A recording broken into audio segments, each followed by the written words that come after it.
Saudara, saya ingin mengusulkan begini, sulit memberantas korupsi itu. Tolong melalui Pak Bambang Pacul, Pak, tolong Pak, undang-undang perampasan aset tolong didukung, Pak. Biar kami bisa ngambil begini-begini nih, Pak. Tolong juga pembatasan belanja uang kartal didukung, Pak. Karena orang korupsi itu, Pak, nurunkan uang dari bank 500 miliar dibawa ke Singapura, ditukar dengan uang dolar, lalu dia bilang ini menang judi karena di Singapura judi sah, lalu dibawa ke Indonesia sah. Padahal itu uang negara, Pak. Itu pencucian uang, Pak. Nah sekarang mari kita batasi, kalau belanja 100 juta Anda keluarkan dari bank mana, kirim ke bank mana. Jangan dari orang bawa koper tuh, yang satu kopernya berisi kertas, yang satu berisi uang, ditukar di atas pesawat. Itu yang banyak terjadi. Nah, satu yaitu undang-undang perampasan aset. Saya kira kemarin DPR dari Komisi 3 sudah ada yang bersuara agar Presiden segera mengirimkan surpres. Tolong, kami mengajukan sejak tahun 2020 dan sudah disetujui di balik, tiba-tiba keluar lagi ketika akan mulai ditetapkan sebagai prioritas utama. Padahal isinya sudah disetujui oleh DPR yang dulu. Pemerintah lalu memperbaiki yang dulu oleh pemerintah dengan disepakati. Kami mohon disetujui, kami akan lebih mudah. Itu seperti ngambil itu, Pak. Itu pencucian uang juga tuh. Dana BLBI. Dana BLBI itu 111 triliun, Pak. Nggak bisa diambil. Lalu kami minta impres, Pak. Buat impres kepada saya ambil. Nggak, ya berhenti berdebat. Saya ambil dulu, nanti ke pengadilan kalah nggak apa-apa. Dapat sekarang ini 29,9 triliun. Ada yang kalah di pengadilan 2 tapi tidak menggugurkan hutang, tapi karena pencucian uang.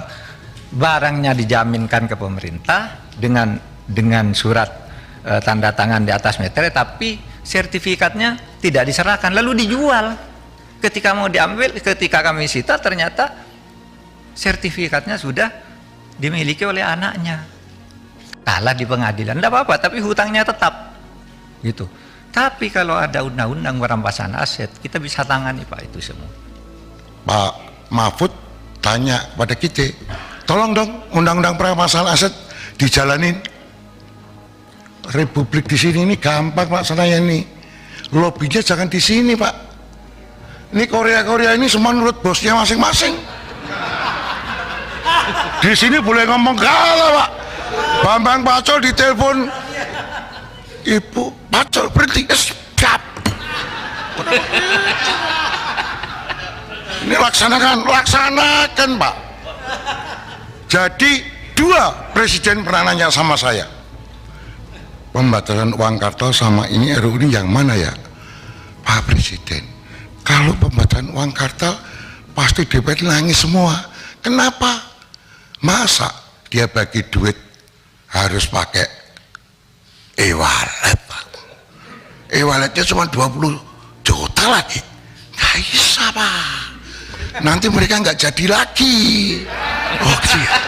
Loh, saya terang-terangan ini gitu loh. Mungkin perampasan aset bisa, tapi harus bicara dengan para ketum partai dulu. Kalau di sini nggak bisa. Teori saya, jadi permintaan jenengan langsung saya jawab, Bambang Pacul siap kalau diperintah. Mana perintah berani, Pak? Sama toh? Ayo, itu kira-kira Pak Mahfud.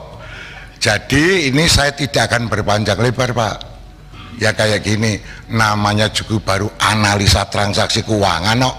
Tapi pikirannya orang tidak dikorupsi. Begitu belum, Pak.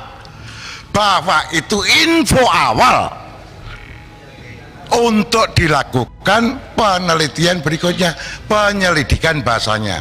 Mau kasih siapa ya? Penegak hukum yang tadi disebutkan senior saya itu ada 6 itu. Kan itu. Jadi izin Pak Ketua Komite TPPU Bambang Pacul nggak setuju kalau itu langsung pansus. Sekali lagi dikorapat, clearan dulu, nanti tak lipe-nya lagi. Ini dilipe, Pak, tadi, Pak. Iya, itu bahasa PDI. Kalau di PD ini sering bahasa Inggrisnya salah-salah Pak. Saya harus menyesuaikan orang PD. Jadi tadi kita lipe Pak, besok rapat sekali lagi kita lipe lagi Pak, gitu loh, kita lipe lagi supaya rame. Itu teknik provokasi Pak, merame. Jadi saya ini mengatakan kalau ini namanya jangan tergesa-gesa dulu, ya toh. SOP-nya nanti kita bicara dulu. SOP dari Ketua Komite